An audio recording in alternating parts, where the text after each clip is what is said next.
Isang babaeng katutubo ang sinasabing natutulog daw sa ilalim ng tulay nang dumaan ang rumaragasang tubig baha. Paano kaya siya maliligtas sa panganib na ito?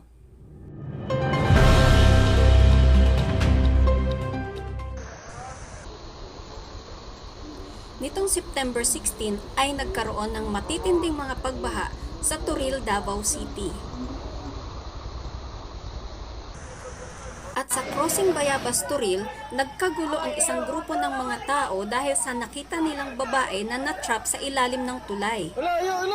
Ang nasabing babae ay isang katutubo raw at natutulog doon sa ilalim ng tulay at hindi na makaalis dahil sa rumaragasang tubig baha.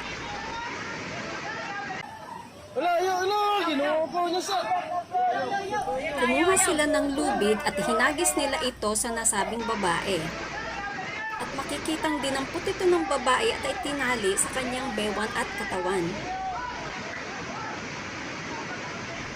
Habang nagbibigay ng instructions ang mga rescuers, tila nakikinig din ang babae at inaayos ang pagtali ng kanyang katawan.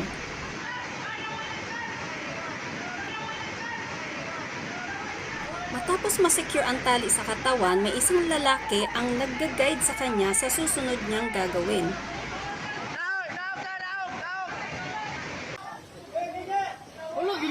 Jesus! Pira, please!